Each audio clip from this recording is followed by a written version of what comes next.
Shaka, I want to talk, obviously, Liverpool, 0-0, lots of changes, albeit it took you an hour to find out what the changes actually were. It was fun, though. Yeah, Salah came on. That was the most fun I had. Simicast at left back. They had Joe Gomez playing, no Virgil van Dijk. I think Gomez played once before at right back this season. That was against Rangers at Ibrox, and they won 7-1. So the purpose of resting Trent, Andrew Robertson, Mohamed Salah, and what he got out of this Jurgen Klopp was what today for Liverpool? I'm not sure. Listen, and they have Arsenal on the weekend. So I don't know. I don't know what the benefit of resting those players were.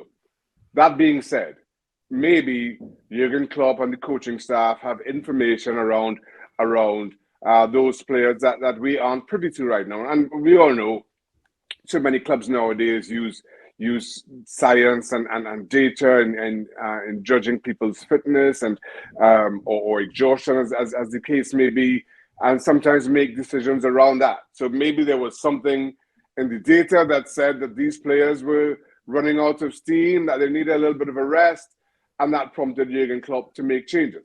At the same time, even with those players, I don't think anybody can dispute that Liverpool have been, by their own lofty standards, god awful this season.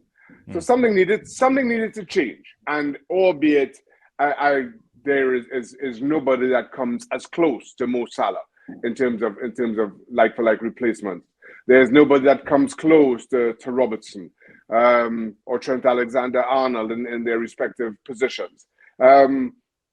Something just needed to change, and maybe Jurgen Klopp just felt this was a good opportunity to do that. Just to shake things up a little bit, just keep players on their toes, maybe give some of those key individuals a little bit of a rest ahead of what will be a tough run-in.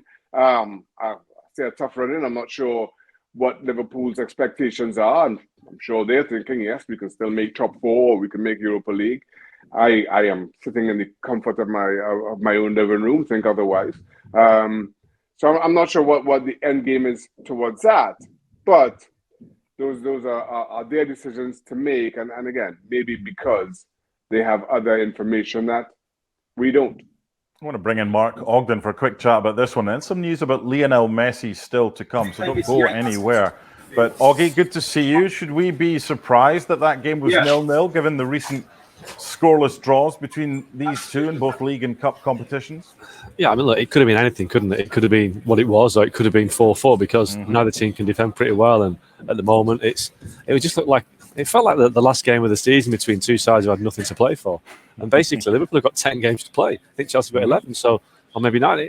These clubs have got a lot to play for, and basically, they're both now playing for the Conference League spot, which is ridiculous. They've got 8 Champions League titles between them, and they're playing out the season for the minor positions. Now, it's not what Chelsea and Liverpool are about. It's not what they expect to do. And I was watching the game tonight, and like the guys, I was very confused by Jurgen Klopp's team selection, because they've nothing else to play now. They've no cup competitions, no Europe. They've basically got 10 Premier League games to go. So why rest all your players? It's almost like they've given up on getting the top 4 spot, which I think after tonight is pretty much gone. But had they won tonight, I think it would have been 5 points between them and 4th with 10 games to go.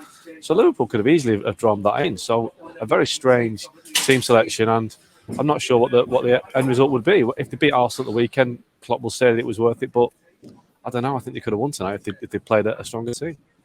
Yeah, I mean, Chelsea had the chances as well. They just profligate in front of goal, don't have a striker. But it's the same old story. So that brings me to the question, Augie. One thing from Chelsea, one thing from Liverpool that they need more than anything else to ensure they don't have another season like this. They're not chasing Conference League spots, and they're challenging again next season for Chelsea's perspective in the top 4, and for Liverpool potentially for the title. One thing from Chelsea, one thing from Liverpool. First of all, you, Augie. Well, Chelsea's obvious. I mean, they need a manager. They need a manager that fits the Chelsea perspective, and is a manager with the charisma, the personality, the penchant for controversy and taking people on that Chelsea have. All the best managers have been big characters, and Graham Potter wasn't. So, I think, if there's a guy out there that's not in work right now, Julian Nagelsmann, that, I know the guys are saying that let's wait until the end of the season. You don't want to take Chelsea now, but I take it now because this team could win a Champions League. As ridiculous as it seems, they are 4 games from a Champions League final. So if you're a big coach that backs yourself and you think, actually, I can get something out of this very talented squad, you're 4 games from the Champions League final with a bit of luck, so it isn't that bad, the situation. They just need a bit of organisation, a bit of, like I say, a bit of belief, a bit of charisma. I think that the club needs it now. I think Bruno on the touchline, he can't be in charge for the rest of the season. The fans need somebody to channel their energies through. And obviously Nagelsmann might think I'm not going to go anywhere near Chelsea at the moment. But I do think that if there's a coach out there with that kind of belief that he can turn the situation around, he could win the Champions League trophy in 2 months' time. So that's what I'd do for Chelsea. But in terms of Liverpool, what do they need right now? What one thing do they need? They need a time machine. They need to turn the clock back. They need a DeLorean, don't they, with Michael J. Fox taking them back to this time last season when they went for a quadruple. Stevie Nichols era. Well, but just 12 months ago when they were flying, and yeah, they were. Listen, the team has got old, but it's also got tired. They had such a tough season last year. But I do think that they do need a bit of an injection of youthfulness now and young blood. And Jude Bellingham is the answer to all these questions. But somebody like Jude Bellingham and more. But I look at Liverpool; they still have the quality there. But yeah, they just need to play like they did last season. But obviously they can't right now. Shaka, Chelsea need a manager and a striker. Just make Harry Kane really well paid to be their player coach or something like that. Is that how it works? Yeah. If I was to choose one thing, one thing from each. For Chelsea, it's tough. It's always tough to disagree with Mark, but now I'm thinking, do they need a striker more than they need a manager right now? At least, because I'm not sure the best manager on the planet gets anything out of this version of Chelsea, just because they look so good or they look pretty good up to 2/3 of the pitch, but then that final third, it just comes crumbling down so dramatically. So right now, I think the striker is a bigger need. As far as one thing for Liverpool, I'm going to cheat a little bit. I'm going to say they need a midfield, a whole new midfield. And don't get me wrong, Liverpool's midfield, Fabinho, Henderson have been simply outstanding for as long as I can remember. But it's time that a change comes. If not everyone, maybe you can keep Fabinho and add 2 more.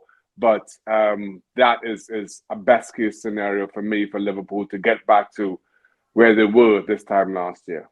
Okay, it's funny, we're talking about Chelsea potentially trying to qualify for the Conference League next year, as Oggy quite rightly said.